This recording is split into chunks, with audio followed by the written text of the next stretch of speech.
मेरे पास लोग आते हैं, वो कहते हैं हम अकेले में ऊब जाते हैं, हमें कोई संगी साथी चाहिए। कहता हूँ जब तुम खुद ही से अकेले में ऊब जाते हो तो दूसरा तुमसे ऊबेगा। जब तुम खुद भी अपने साथ रहने को राजी नहीं तो कौन तुम्हारे साथ रहने को राजी होगा? और वो दूसरा भी अपने से ऊबा हुआ होगा, तभी तो तुम्हारी तलाश में आ रहा है। तो दो ऊबे हुए आदमी जब मिलते हैं तो तुम सोच सकते हो क्या परिणाम होगा, जो हर विवाह में हो जाता है। पति पत्नी ऐसे ऊब के बैठे रहते हैं। पति पत्नियों के चेहरे देखो, उनसे ज्यादा उदास चेहरे तुम कहीं भी ना पाओगे। अगर तुम पुरुष को जरा प्रसन्न देखो तो समझना कि पत्नी उसकी नहीं है जो पास बैठी, किसी और की होगी। अगर पुरुष को तुम रास्ते पे किसी स्त्री के साथ चलते हुए आनंद भाव में देखो, ये उसकी पत्नी नहीं, क्योंकि उसकी पत्नी के साथ तो वह ऐसा डरा हुआ और कपा हुआ और उदास और उबा हुआ चलता है कि तुम देख ही सकते हो, फौरन पहचान सकते हो। मुल्ला नसरुद्दीन ने एक दिन मुझसे कहा कि मैं आदमियों को देख के बता सकता हूं कि आदमी विवाहित है कि गैर विवाहित। मैंने कहा जरा मुश्किल मामला है। खैर, जो भी लोग आए मुझसे मिलने, तुम नोट करते जाओ और पीछे पता लगा लेंगे। उसने नोट किया और उसने बिल्कुल ठीक ठीक बता दिया। मैं थोड़ा हैरान हुआ कि तरकीब क्या है तेरी। उसने कहा तरकीब ये है, जो आदमी शादीशुदा है वो बाहर पड़े हुए बिछावन पर पैर पहुंचता है, जो गैर शादीशुदा है वो सीधा चला आता है। पत्नी का भय, तो कौन पहुंचता है पैर?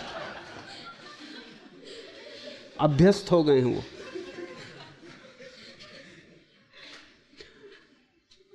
जीवन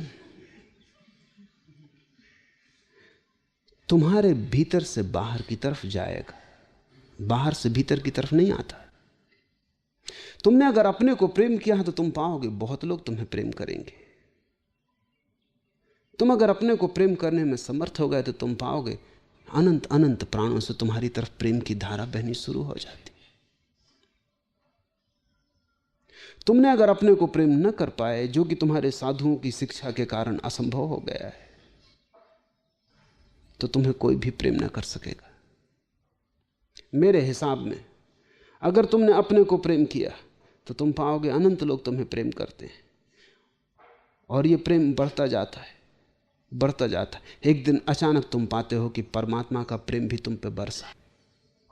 तुम योग्य होते जाते हो, तुम इतने योग्य होते जाते हो, तुम अपने आप में इतने पूरे होते जाते हो कि वही प्रेम की पूर्णता एक दिन तुम्हारे ऊपर परमात्मा की वर्षा बनेगी। परमात्मा को खोजने तुम जाओगे कहां? उसका कोई पता ठिकाना नहीं। सच तो यह है कि परमात्मा तक कोई आदमी कभी नहीं पहुंचता। जब भी घटना घटती परमात्मा आदमी तक आता है, इसके अतिरिक्त रास्ता भी नहीं है। जिस दिन तुम योग्य हो और तुम अपने प्रेम से इतने परिपूर्ण हो और तुम इतने तृप्त हो अपने प्रेम से, तुम्हारे जीवन में कोई शिकायत नहीं है, कोई भिक्षा की इच्छा नहीं रही। अब तुम सम्राट हो गए हो, तुम आनंदित हो, जो तुम्हें मिला है बहुत है। ऐसी भाव दशा में अचानक एक दिन द्वार पर दस्तक पड़ती, परमात्मा द्वार पर खड़ा है। अपने को प्रेम करो। अब तब बड़ी कठिनाई होगी।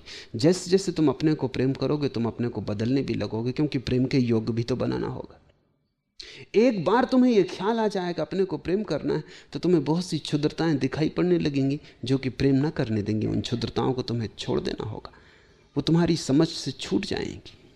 अगर तुम्हें अपने को प्रेम करना है तो प्रेम पात्र के योग्य भी तो बनना होगा। तब तुम पाओगे कि बहुत सी क्षुद्रताएं असंभव हो गई, क्योंकि कैसे तुम कर सकते हो वे क्षुद्रताएं? अगर करोगे तो निंदा शुरू हो जाती। अगर तुमने जरा सी बात में क्रोध किया तो तुम खुद आत्मनिंदित हो जाओगे कि ये क्या क्षुद्रता है, ये क्या उथलापन है। जरा सी बात में और गर्म हो गया, इतनी भी शीतलता न थी कि इतनी सी बात को सह जाता। तुम अचानक पाओगे कि अगर अपने को प्रेम करना है तो क्रोध धीरे धीरे छूटेगा। अगर अपने को प्रेम करना है घृणा धीरे धीरे गिरेगी। नहीं तो तुम प्रेम ना कर पाओगे। जब अपने को प्रेम करना है तो अपने को तैयार भी करना होगा। तुम धीरे धीरे अपने को निखारने में लग जाओगे। अब तक तुमने दूसरों के लिए अपने को तैयार किया था तो तुम बाहर से सजाते थे, अच्छे वस्त्र पहनते थे, गंध छिड़कते थे, फूल बालों में खोस लेते थे, रंग रोगन कर लेते थे, बाहर से अपने को सजा संवार के जाते थे। जब तुम अपने को प्रेम करोगे तो बाहर की सजावट तो काम ना आएगी, क्योंकि तुम तो भीतर हो।